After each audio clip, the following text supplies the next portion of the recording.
आज हम O Henry के एक बेहतरीन शॉर्ट स्टोरी पढ़ेंगे जिसका शीर्षक है आखिरी पत्ती। इसका इंग्लिश टाइटल है द लास्ट लीफ। यहाँ पे हिंदी अनुवाद हम आज पढ़ने जा रहे हैं। तो चलिए शुरू करते हैं। वॉशिंगटन स्क्वायर के पश्चिम में एक छोटा सा इलाका है। यहाँ की गलियाँ बड़ी टेढ़ी तिरछी हैं और छोटी छोटी पट्टियों में बँट गई हैं जिन्हें प्लेसेज कहा जाता है। ये प्लेसेज विचित्र कोण और मोड़ बनाते हैं। एक गली अपने आप को एक या दो बार काटती है। किसी चित्रकार ने कभी इस गली में अनमोल संभावना खोज ली थी। कल्पना कीजिए कि रंग, कागज़ और कैनवस के लिए रसीद लेकर उगाही करने वाला कोई व्यक्ति इस मार्ग में चलते हुए अचानक अपने खाते में एक पैसा भी पाए बिना अपने आप को वापस आते हुए पाता है। इस तरह उस विचित्र पुराने ग्रीनविच विलेज में कला से जुड़े लोग जल्दी ही पसरने लगे। वे उत्तरी खिड़कियों और 18वीं शताब्दी के तिकोने छज्जों, डच अटारियों और कम किराए की तलाश में यहाँ आने लगे। फिर वे सिवस्थ एवेन्यू में से कांसे के कुछ मग्गे और एक दो घिसी घिसाई प्लेटें ले आए और उनकी कॉलोनी बन गई। ईंटों की एक निचली 3 मंजिला इमारत में सबसे ऊपर सू और जॉन्सी का स्टूडियो था। जॉन्सी तो जोएना का प्यार का नाम था। उनमें से एक मेन से आई थी और दूसरी कैलिफोर्निया से। उनकी मुलाकात 8वीं गली के एक रेस्तोरां की मेज़ पर हुई थी और उन्हें पता चला कि चिकोरी, सलाद और बिशप सिलेबस के मामले में उनकी रुचियां बहुत मेल खाती हैं। और फिर उन्होंने मिलकर एक साझा स्टूडियो बना लिया था। यह मई की बात है। नवंबर में उस कॉलोनी में एक ठंडा एवं अदृश्य अजनबी घात लगाकर घूमता फिर रहा था। उसने लोगों को अपनी बर्फीली उंगली से छुआ। डॉक्टर उसका नाम निमोनिया बताते थे। उत्तर की ओर से तो इस तबाही मचाने वाले ने निडर होकर चक्कर काटे और बीसियों के हिसाब से अपना शिकार बनाया, लेकिन सकरे और काई बिछे प्लेसेस की भूल भुलैया में उसकी चाल धीमी रही। निमोनिया महाशय वह नहीं थे जिसे आप शूरवीर बुजुर्गवार कहें। कैलिफोर्निया की पछवा हवा ने जिसका खून पतला कर दिया था, वह छोटी सी औरत उस लाल घूंसे वाली कांपते बुजुर्ग बदमाश के लिए कोई उपयुक्त शिकार नहीं थी। लेकिन फिर भी जॉन्सी को उसने लपेट ही लिया और फिर वह अपने लोहे के रंगे हुए पलंग पर पड़ गई। वह हिलती डुलती भी नहीं थी, बस छोटी सी डच खिड़कियों के शीशों से ईंटों वाले अगले मकान की खाली दीवार को देखती रहती थी। एक सुबह व्यस्त डॉक्टर ने अपनी झाड़दार सफ़ेद भौं के इशारे से सू को गलियारे में बुलाया। उसके बचने की संभावना 10 में से 1 के बराबर है। डॉक्टर ने अपने थर्मामीटर को पारा उतारने के लिए झटकते हुए कहा। और यह 1 की संभावना भी तभी है जब वो जीना चाहे। लोग जिस तरह से कब्रिस्तान के अधिकारी की तरफ कतार बांधने लगते हैं, उससे पूरा चिकित्सा शास्त्र ही मूर्खतापूर्ण लगने लगता है। तुम्हारी उस नन्ही देवी ने अपना मन बना लिया है कि वह ठीक नहीं होगी। क्या उसके मन में कुछ है? वह एक दिन नेपल्स की खाड़ी का चित्र बनाना चाहती थी, सू ने कहा। चित्र बनाना चाहती थी? बेवकूफ़! क्या उसके मन में ऐसा कुछ है जिसे वह दोबारा सोचना चाहे? मसलन कोई आदमी? सू ने कहा। उसका स्वर ऐसा था जैसे किसी यहूदी की वीणा की टनकार हो। क्या कोई आदमी इस योग्य है? लेकिन नहीं डॉक्टर, ऐसी कोई बात नहीं है। ओह, तो फिर यह कमज़ोरी है, डॉक्टर ने कहा। मैं वो सब करूँगा जो साइंस, जहाँ तक वह मेरी कोशिश से छन कर आती है, कर सकती है। लेकिन जब भी मेरा मरीज़ अपनी शव यात्रा में शामिल गाड़ियों को गिनने लगता है तो मैं दवाइयों का इलाज 50% कम कर देता हूँ। अगर तुम उसे लबादे की आस्तीनों के जाड़ों के नए स्टाइल के बारे में एक सवाल पूछवा सको तो मैं उसके ठीक होने की 10 में से 1 की जगह 5 में से 1 संभावना दे सकता हूँ। डॉक्टर के जाने के बाद सू काम करने के लिए कमरे में गई और रो रो कर एक जापानी रुमाल को लुगदी बना दिया। फिर वो अपना ड्राइंग बोर्ड लेकर नीग्रो संगीत की धुन में सीटी बजाती जॉन्सी के कमरे में आई। जॉन्सी अपने बिस्तर के अंदर बिना हिले डुले पड़ी थी। उसका मुंह खिड़की की ओर था।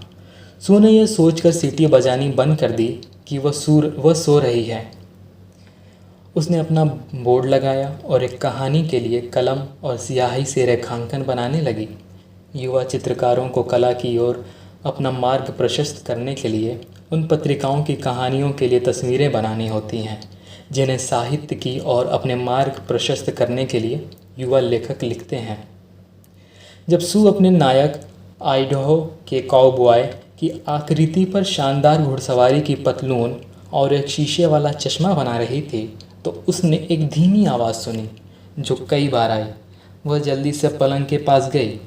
जॉन्सी की आंखें पूरी खुली हुई थीं। वह खिड़की के बाहर ताक रही थी और गिनती गिन रही थी, उल्टी गिनती गिन रही थी। 12 उसने कहा, और थोड़ी देर बाद 11 और फिर 10 और 9 और फिर 8 और 7 उसने लगभग एक साथ कहा। सू ने उसकी ओर से चिंतित होकर खिड़की के बाहर देखा। वहाँ गिनने के लिए ऐसा क्या था? वहाँ तो बस एक पेड़ विहीन उजाड़ जगह दिखाई दे रही थी और 20 फीट की दूरी पर ईंटों के मकान की खाली दीवार थी। एक पुरानी सिरपेंचे की लता जो जड़ों से मुरझाई और ऐंठी हुई थी, ईंट की दीवार पर आधी ऊंचाई तक चढ़ी हुई थी। पतझड़ की ठंडी सांस ने इसकी पत्तियों को लता से उड़ा दिया था और इसकी अस्थिपंजर शाखाएं लगभग पत्तियों से खाली भुरभुरी ईंटों से चिपटी हुई थीं। क्या है जानू? सू ने कहा। 6 जॉन्सी ने लगभग फुसफुसाते हुए कहा। वे अब ज़्यादा जल्दी जल्दी गिर रही हैं। 3 दिन पहले वहाँ करीब 100 थीं। उन्हें गिनते गिनते मेरा सिर दुखने लगा था, लेकिन अब उन्हें गिनना आसान है। एक और गई, अब बस 5 रह गई है। क्या 5 रह गई है? अपनी सूडों को नहीं बताओगी? पत्तियाँ सिरपेंचे की बेल पर जब आखिरी पत्ती गिरेगी तो मुझे भी जाना होगा। 3 दिन से मुझे यह बात पता है। डॉक्टर ने तुम्हें नहीं बताया क्या? ओह, मैंने ऐसी बकवास कभी नहीं सुनी। सू ने ज़बरदस्त घृणा के साथ उलाहना दिया। उन पुरानी सिरपेंचे की पत्तियों का तुम्हारे ठीक होने से क्या लेना देना है? और तुम तो उस बेल को इतना पसंद किया करती थी। नटखट लड़की, नादान मत बनो। अरे, डॉक्टर ने आज सुबह ही मुझसे कहा है कि तुम्हारे जल्दी ही ठीक होने की संभावना। मैं बताती हूँ कि उन्होंने ठीक ठीक क्या कहा था। उन्होंने कहा था कि इसकी संभावना 10 में 1 के बराबर है। अरे, यह तो उतनी ही अच्छी संभावना है जितनी हमारे पास तब होती है जब हम न्यूयॉर्क के ट्रामों में सफ़र करते हैं या किसी नई इमारत के पास से गुज़रते हैं। अब हिम्मत करके थोड़ा शोरबा ले लो और सूडी को उसकी ड्राइंग पूरी करने दो ताकि वह इसे संपादक को बेच सके और अपनी बीमार बच्ची के लिए पोर्ट वाइन तथा अपनी लालची ज़बान के लिए पोर्क के कतले ला सके। तुम्हें अब और वाइन लाने की ज़रूरत नहीं, जॉन्सी ने कहा। उसकी आंखें खिड़की के बाहर ही जमी थीं। एक और गई। नहीं, शोरबा बिल्कुल भी नहीं चाहिए। अब 4 रह गई। मैं अंधेरा होने से पहले पहले आखिरी पत्ती को गिरते देखना चाहती हूँ। फिर मैं भी चली जाऊँगी। जॉन्सी जानू, सू ने उस पर झुकते हुए कहा। वादा करो कि जब तक मैं काम कर रही हूँ तुम अपनी आंखें बंद रखोगी और खिड़की के बाहर नहीं देखोगी। मुझे ये तस्वीरें हर हाल में कल तक संपादक के पास पहुँचानी है। मुझे रोशनी चाहिए, नहीं तो मैं पर्दा गिरा देती। तुम दूसरे कमरे में ड्राइंग नहीं कर सकती? जॉन्सी ने ठंडे स्वर में कहा। मैं यहीं तुम्हारे पास रहूँगी, सू ने कहा। और फिर मैं नहीं चाहती कि तुम उन बेहुदा सिरपेंचे की पत्तियों को इस तरह देखती रहो। तो फिर अपना काम ख़त्म होते ही मुझे बता देना, जॉन्सी ने अपनी आंखें बंद करते हुए कहा। वह किसी गिरे हुए बुत की तरह सफ़ेद और निश्चल हो रही थी। क्योंकि मैं आखिरी पत्ती को गिरते हुए देखना चाहती हूँ। मुझसे अब और इंतज़ार नहीं हो रहा। मुझसे अब और सोचा नहीं जा रहा। मैं हर एक चीज़ पर अपनी पकड़ ढीली करके बस तिरती हुई नीचे जाना चाहती हूँ, नीचे, ठीक उन बेचारी थकित पत्तियों की तरह। सोने की कोशिश करो, सू ने कहा। मुझे बूढ़े वैरागी खान मज़दूर की मॉडलिंग के लिए बेरमैन को यहाँ लेकर आना होगा। मुझे 1 मिनट भी नहीं लगेगा। जब तक मैं ना आऊँ हिलने डुलने की कोशिश मत करना। बूढ़ा बैरमैन एक चित्रकार था जो उनके नीचे ग्राउंड फ्लोर पर रहता था। वह 60 का हो चुका था और उसकी दाढ़ी माइकल एंजिलो के मूसा की दाढ़ी की तरह थी, किसी वन देवता के सिर से एक पिशाच शिशु के शरीर तक घुंघराती नीचे आती हुई। बेरमैन एक असफल चित्रकार था। 40 साल से वह कोंची भांजता आ रहा था और अभी तक अपनी स्वामिनी के वस्त्र के पल्लू को भी नहीं छू पाया था। वह हमेशा एक शाहकार बनाने की तैयारी में रहता था, लेकिन आज तक उसे शुरू नहीं कर पाया था। कई सालों से उसने व्यावसायिक स्तर पर या विज्ञापन के लिए कभी कभार लीपा पोती करने के अलावा और कुछ नहीं किया था। वह कॉलोनी के उन युवा चित्रकारों के लिए मॉडलिंग करके थोड़ा बहुत कमा लेता था, जो किसी पेशेवर मॉडल की ऊंची फीस नहीं दे सकते थे। वो बहुत ज़्यादा जिन पीता था और अभी भी अपने आने वाले शाहकार की बातें किया करता था। बाकी वह एक भयानक नन्हा बूढ़ा था जो किसी भी व्यक्ति में ज़्यादा नज़ाकत देखकर उसका मजाक उड़ाता था। वो अपने आप को ऊपर वाले स्टूडियो में रहने वाली 2 कमसिन चित्रकारों की रक्षा करने वाला तैनात कुत्ता मानता था। सू जब नीचे उसके कमरे में पहुंची तो वहां बहुत कम रोशनी थी और बेरमैन धूप चंदन की ज़ोरदार खुशबू ले रहा था। कमरे में एक कोने में एक चित्रफलक पर एक कोरा कैनवस था जो वहां पिछले 25 सालों में उस शाहकार की पहली रेखा खींचे जाने का इंतज़ार कर रहा था। सू ने उसे जॉन्सी की खामख्याली के बारे में बताया और यह भी बताया कि कैसे उसे यह डर है कि जब दुनिया पर उसकी कमज़ोर पकड़ और भी ढीली पड़ जाएगी तो वह सचमुच खुद भी एक पत्ती की तरह गिर जाएगी। बूढ़े बैरमैन की आंखों से पानी बह चला। उसने इस तरह की बेवकूफ़ी भरी कल्पनाओं पर चिल्ला चिल्ला कर अपने तिरस्कार और उपहास को व्यक्त किया। क्या, वह चिल्लाया, क्या इस दुनिया में ऐसे मूर्ख लोग भी हैं जो बस इसलिए मर जाएंगे कि किसी भरमाई बेल से पत्तियां गिर रही हैं? मैंने आज तक ऐसी बकवास नहीं सुनी। नहीं, मैं तुम्हारे मूर्ख वैरागी शैरागी के लिए मॉडल नहीं बनूंगा। तुमने यह बेवकूफ़ी की बात उसके दिमाग में आने ही क्यों दी? बेचारी छोटी मिस जॉन्सी, वह बहुत बीमार और कमज़ोर हो रही है, सू ने कहा। बुखार ने उसके दिमाग को बिगाड़ कर रख दिया है और अजीब अजीब कल्पनाओं से भर दिया है। ठीक है बेरमैन साहब, अगर आप मेरे लिए मॉडलिंग नहीं करना चाहते तो मत करिए, लेकिन मेरा ख्याल है कि आप एक बेकार खोसट गपोड़िए हैं। तुम भी बिल्कुल दूसरी औरतों जैसी हो, बेरमैन चिल्ला पड़ा। यह किसने कहा कि मैं मॉडलिंग नहीं करूँगा? चलो, मैं तुम्हारे साथ चल रहा हूँ। आधे घंटे से मैं यह कहने की कोशिश कर रहा हूँ कि मैं मॉडलिंग को तैयार हूँ। देखो, इस जगह मिस जॉन्सी जैसी कोई अच्छी लड़की बीमार नहीं रहेगी। एक दिन मैं एक शाहकार बनाऊँगा और फिर हम सब यहाँ से चले जाएंगे, समझी? हाँ। जब वे दोनों ऊपर पहुँचे तो जॉन्सी सो रही थी। सू ने खिड़की का पर्दा गिरा दिया और बेरमैन को दूसरे कमरे में जाने का इशारा किया। वहाँ जाकर उन्होंने डरते हुए खिड़की के बाहर झांक कर सिरपेंचे की बेल को देखा। फिर उन्होंने बिना कुछ बोले एक क्षण एक दूसरे को देखा। बाहर लगातार ठंडी बारिश पड़ रही थी, जिसमें बर्फ़ भी थी। बेरमैन अपनी पुरानी नीली कमीज़ पहने चट्टान के तौर पर उल्टी रखी केतली पर एक वैरागी खान मजदूर की तरह बैठ गया। जब सू 1 घंटे की नींद लेकर अगली सुबह उठी तो उसने देखा कि जॉन्सी उदास खुली आंखों से हरे पर्दे को देख रही थी। इसे उठा दो, मैं देखना चाहती हूँ, उसने बहुत ही धीमे स्वर में आदेश दिया। सू ने विवश होकर उसका कहना कर दिया। लेकिन देखो, पूरी रात चली तड़ातड़ बारिश में और हवा के भयंकर झोंकों के बाद भी ईंट की दीवार पर सिरपेंचे की एक पत्ती अभी भी लगी हुई है। बेल की यही आखिरी पत्ती थी।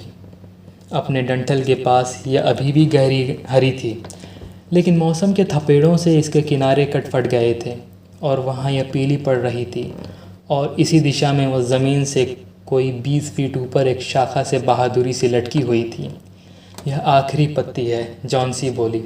मैंने तो सोचा था कि यह रात में ज़रूर गिर जाएगी। मैंने तेज़ हवा का शोर सुना था। वो आज गिर जाएगी और उसी के साथ मैं भी मर जाऊंगी। जानू जानू, सू ने अपने मुरझाए चेहरे को उसके तकिए पर झुकाते हुए कहा। अपने बारे में नहीं तो कम से कम मेरे बारे में सोचो, मैं क्या करूंगी? लेकिन जॉनसी ने कोई जवाब नहीं दिया। सारी दुनिया में सबसे अकेली चीज़ एक आत्मा होती है। जब यह अपनी रहस्यमयी सुदूर यात्रा पर जाने की तैयारी कर रही होती है, जब उसे दोस्ती और धरती के बांधने वाले बंधन एक एक कर ढीले हो गए, तो कल्पना ने जैसे उसे और भी मजबूती से जकड़ लिया। पूरा दिन बीत गया और धुंधलके में भी वह अकेली सिरपेंचे की पत्ती अपने डंठल समेत दीवार पर अभी भी चिपटी दिखाई दे रही थी। और रात आने पर उत्तरी हवा एक बार फिर चल पड़ी, जबकि बारिश खिड़कियों पर अभी भी तड़ातड़ पड़ रही थी और कम ऊंचाई वाले इन डच छज्जों से नीचे गिर रही थी। जब पर्याप्त रोशनी हो गई तो जॉनसी ने आदेश दिया कि पर्दे को उठा दिया जाए। सिरपेंचे की पत्ती अभी भी वहाँ थी। जॉनसी देर तक लेटी इसे देखती रही। फिर उसने सू को आवाज़ दी, जो गैस चूल्हे पर अपना चिकन सूप चला रही थी। सूडी, मैं ख़राब लड़की हूँ, जॉनसी ने कहा। यह आखिरी पत्ती वहाँ है इसलिए टिकी हुई है ताकि मैं यह समझ लूँ कि मैं कितनी दुष्ट हूँ। मरने की इच्छा करना पाप है। अब तुम मुझे थोड़ा शोरबा और दूध में थोड़ी पोट मदिरा डाल कर दे सकती हो, और नहीं, मुझे पहले एक शीशा ला कर दो और मेरे सहारे के लिए तकिए लगा दो। मैं बैठकर तुम्हें खाना पकाते देखूंगी। 1 घंटे बाद वह बोली, सूडी, एक दिन मैं नेपल्स की खाड़ी का चित्र बनाऊंगी। डॉक्टर दोपहर बाद आए और जब वह आने लगे तो सू उनके बहाने से गलियारे में आ गई। अच्छी संभावनाएं हैं, डॉक्टर ने सू का पतला कांपता हाथ अपने हाथ में लेते हुए कहा। अच्छी देखभाल करके तुम जीत जाओगी। अब मुझे नीचे जाकर एक और मरीज़ को देखना होगा। बेरमैन नाम है उसका, मुझे लगता है कोई चित्रकार ही है वह। उसे भी निमोनिया है। वह बूढ़ा और कमज़ोर आदमी है। उसे बहुत निमोनिया हुआ है। उसके बचने की कोई उम्मीद नहीं है, लेकिन उसे आज अस्पताल पहुंचाया जा रहा है। वहां वह ज़्यादा आराम से रह सकेगा। अगले दिन डॉक्टर ने सू से कहा, वह ख़तरे से बाहर है, तुम जीत गई। अब खिलाई पिलाई और देखभाल और कुछ नहीं करना। और उस दोपहर बाद सू उस पलंग के पास गई जहां जॉनसी लेटी हुई थी। उसके चेहरे पर शांति और संतोष का भाव था और वह कंधे पर डालने के लिए एक बहुत नीला और बेकार सा ऊनी स्कार्फ बुन रही थी। सू ने उसे तकियों समेत अपनी बाह में समेट लिया। मुझे तुमसे कुछ कहना है सफ़ेद चुहिया, वह बोली।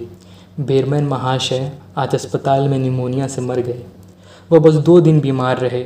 बीमारी के पहले दिन की सुबह वह चौकीदार को नीचे अपने कमरे में दर्द से असहाय मिले थे। उनके जूते और कपड़े पूरे भीगे हुए थे और बर्फ़ से ठंडे हो रहे थे। वे लोग समझ ही नहीं पाए कि वह इतनी भयंकर रात में आखिर कहाँ गए थे। फिर उन्हें एक लालटेन मिली जो अभी भी जली हुई थी और एक सीढ़ी मिली जिसे उसकी जगह से घसीट कर लाया गया था, और इसके अलावा कुछ कूचियाँ बिखरी मिली और एक रंगों वाली तख्ती मिली जिस पर हरा और पीला रंग मिलाया गया था। और ज़रा खिड़की से बाहर दीवार पर सिरपेंचे की उस आखिरी पत्ती को देखो। तुम्हारे दिमाग में क्या यह बात कभी नहीं आई कि इतनी तेज़ हवा चलने पर भी यह पत्ती न कभी फड़फड़ाई और न हिली? अरे जानू, यह बेरमैन का शाहकार है। उन्होंने इसे उस रात बनाया था जब आखिरी पत्ती गिरी थी।